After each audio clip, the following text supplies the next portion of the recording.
Hello, my name is Sydney Satchwill. My pronouns are she, her. I am from Indianapolis, Indiana originally.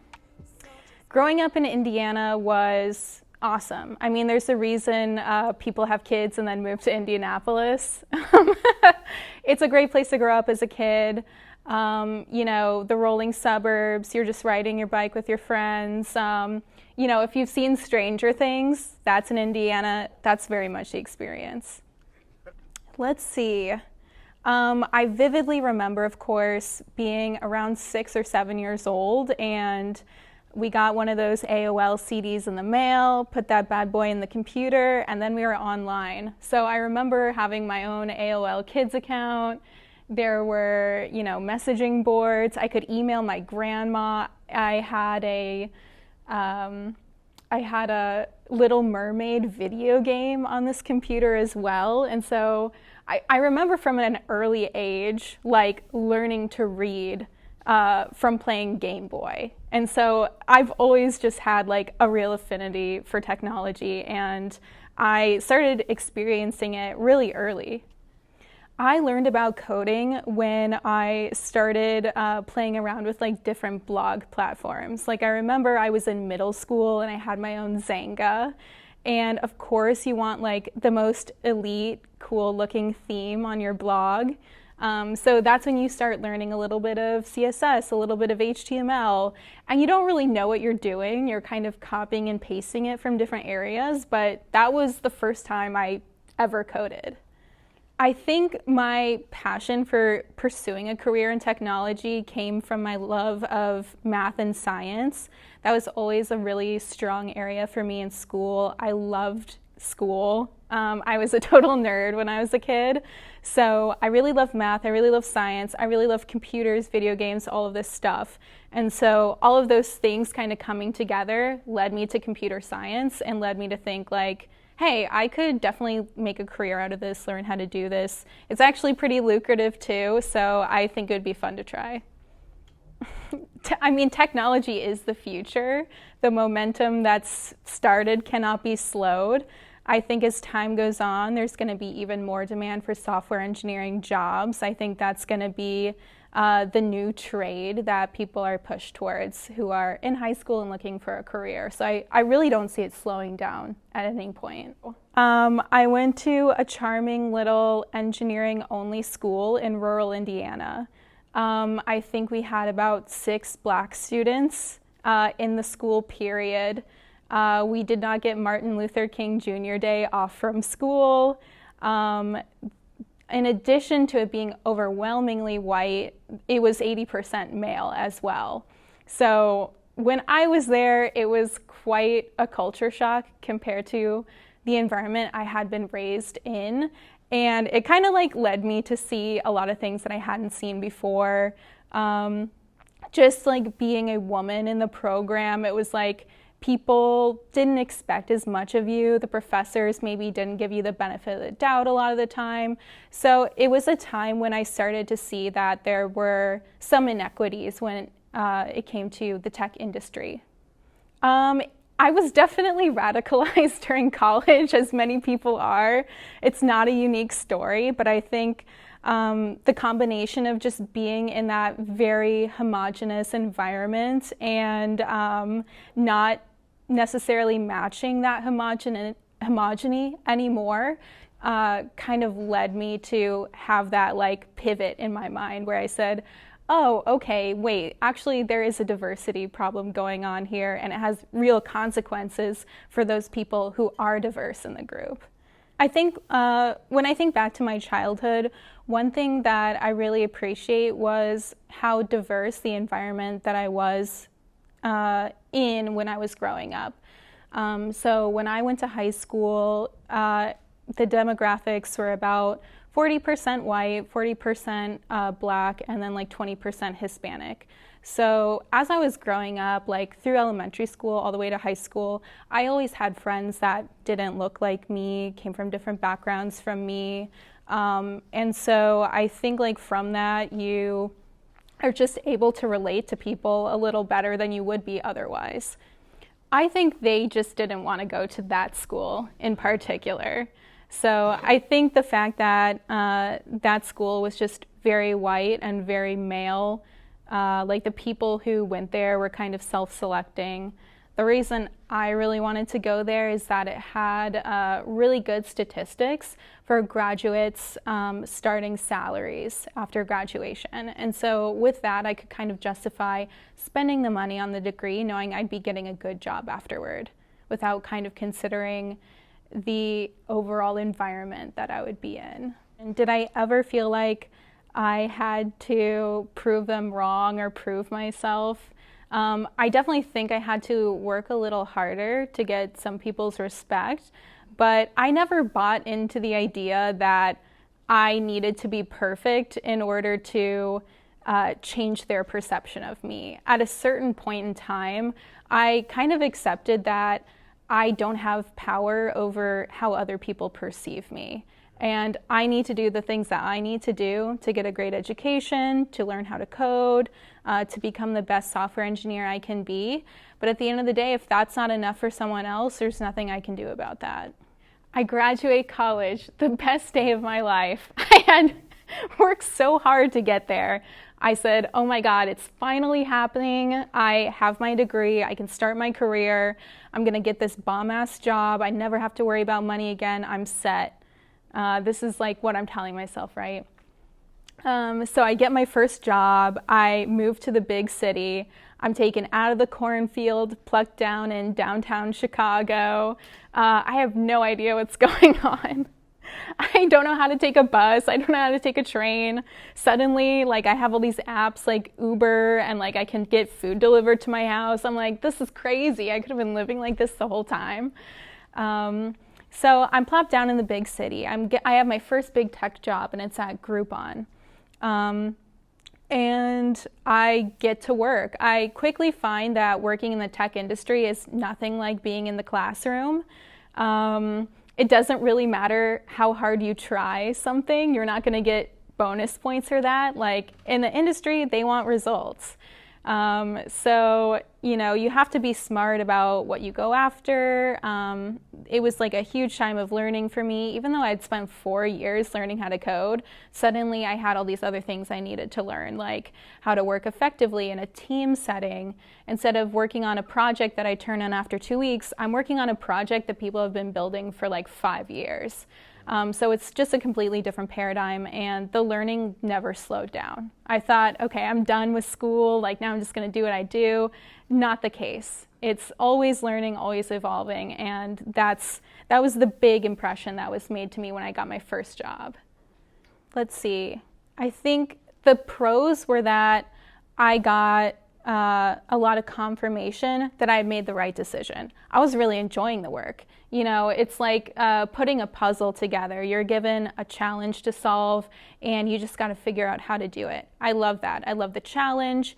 Every once in a while, there was like a little time pressure. You know, you're working under a little pressure, which some people really enjoy. I'm one of them. So I found the work very exciting, and I got a lot of confirmation that, yeah, you chose the right path. This is a good decision. I think the hard thing is that it's such a collaborative profession that you're constantly working with people all day long. If something's not working, you're both getting frustrated. Sometimes you're getting frustrated with each other. It was also like a period of time where I was like, wow, I really need to expand like my emotional intelligence and like my communication skill set in a way that I didn't need to before. And so I think just like working in kind of like a high pressure environment where you're learning a lot, you're making a lot of mistakes, you're trying to grow from those mistakes. It all comes with a lot of like, you know, emotional taxation, basically. So I think that was like, one thing that was kind of hard to work through was like getting it wrong like 3 days in a row and just like trying not to beat yourself up and just like learn from it and keep going. Pretty much. I mean, I've never regretted, you know, deliberately trying to improve my communication skills, like work on how it is that I connect with other people, how I maintain relationships. Like that's paid dividends at work, but then like obviously just in my life too, which is great. I heard about Emergent Works in a message board at work. It was really just an anonymous message dropped like, hey, I heard about this program. They're looking for mentors. As soon as I saw that, I was super interested. I've mentored code students previously, before I was working with veterans who wanted to code. So they were returning to public life after serving. They needed, to re-enter society, to find a new career, to kind of like move forward from like any trauma they may have had while they were in service. So, in some ways, what you're doing here is very similar.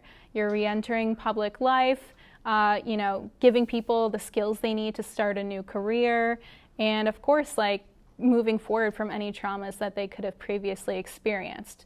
Now, the difference is people are bending over backwards to hire veterans, where that may not be the case here. But I did find a lot of parallels there, and I thought, I feel like I've got the skills to kind of like help out here based on what I've done previously. I think there's kind of like just this idea that you're like starting over all over again.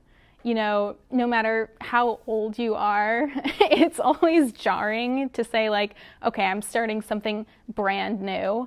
So I think like just that big change and disruption to someone's life can be a really challenging time. So I think it's kind of like, letting them know you're here for them, they can do this. They can do this, and just like encouraging them to put in the work. Because what may seem like an insurmountable task to someone who's going through it, as a bystander, I can look at them and say, you're actually doing really great. Even if you can't see it, you're making progress every day, and I'm gonna be here to help you.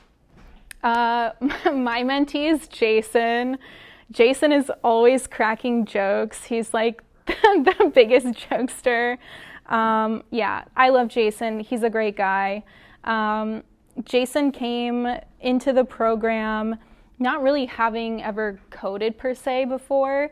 He told me he was doing a lot of work in Excel spreadsheets and creating formulas in Excel. And I was like, great, you understand the basics already. We can extrapolate right from there.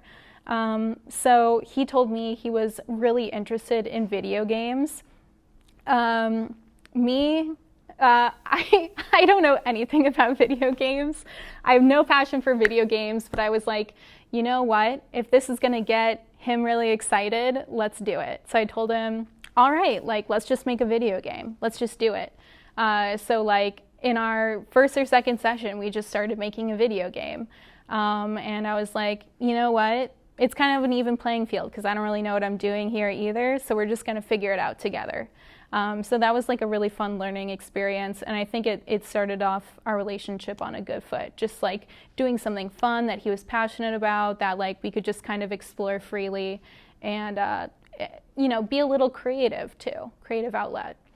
Of course, I look forward giving-wise just to being there and helping him unblock himself, work through any challenges, like build up that self-efficacy and that confidence that I know he will eventually. But, receiving-wise, it's like he's so passionate. This guy works so hard. So one thing about Jason, I'm so proud and excited for him. He is about to start his bachelor's degree in computer science in a mere few weeks. It's going to be huge. I'm so excited for him. So as a result, he's been busting his ass all summer in the warehouse. He's trying to save up money. He's going back to school. I'm very proud of him for his hustle, how hard he works. So as a result, the fact that he can work, 60, 70-hour weeks, hard labor, and then sit down in front of the computer and work with me on making a video game, like that kind of like passion, dedication, and just self-discipline is something that I'm really impressed by, and I think I can take away from him myself. I think it's time. I think everybody who's been gatekeeping this whole industry, your time's up. The momentum that's already in place, it can't be stopped. It's happening. We're doing it here. tons of other organizations doing it everywhere else. If you are still holding on to this idea that you're going to be in the majority in this industry and that's what you're holding on to, like, you got to let it go, because the change is happening. It's all around us. You know, despite not being well versed in the criminal system, I can't help but think about how challenging it is when, let's say you got in the system when you're 20 years old and you're coming out when you're 40. Okay, you're coming out to who knows what kind of support system, probably next to none. You probably have no savings. You know, you have like no career. You're going to be starting an entry-level job. You've got 25 years before retirement. How are you possibly going to afford to retire, you know, have children, get married? Like, there's all these things where it's like, when you're that disadvantaged, you know, it's like the punishment doesn't stop. We say that people are serving their debt to society when they're in prison, but at the same time, it doesn't stop when they come out. They're already so disadvantaged from the start that it's just really heartbreaking to me. Probably racism to a degree. I think people have a lot of preconceived notions about formerly incarcerated people that they hear from media, from those in their community.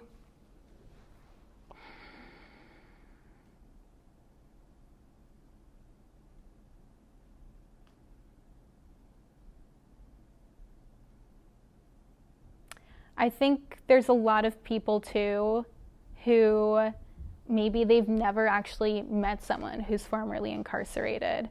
Maybe they don't have that connection with them. They don't know that it's a regular person just like you or me. And it's harder for them to humanize someone who's demonized so frequently everywhere you look. So I don't know, but I guess that's my best guess. Oh, absolutely. I think one of the best things about having a diverse set of people working together is that you get a lot of different perspectives. You get dissent on certain ideas. Instead of one person saying how it's going to be and everyone toiling away to that end, there's an actual conversation. So I think, I don't know, not only does it affect productivity, but I think you get something altogether better as an end result. I feel like right now is like just the beginning. I feel like I'm getting in on the ground floor of what's going to be a huge program. I'm so excited about everything that's coming up. You know, I'm really excited too about the expansion of the program. I would love to see Emergent Works in every state in the US. So I'm really, really optimistic about the future. Well, if you want to know about me, you know, I'm in the tech industry. I'm making my money. After I'm done with that, I'm going to get out and keep doing good work. So that's my plan. I'm going to say we because you and I, everyone in the program, we're now a part of the tech industry. It's not something other than us. We're a part of it. We're shaping it. We're changing it from the inside out. So tech industry, I'm so proud of you for continuing to become more diverse, and I can't wait to see what we do in the future. My name is Sydney. I'm a former mentor and proud member of the Emergent Works family, and I believe excellence in code can come from anyone. Baby, you can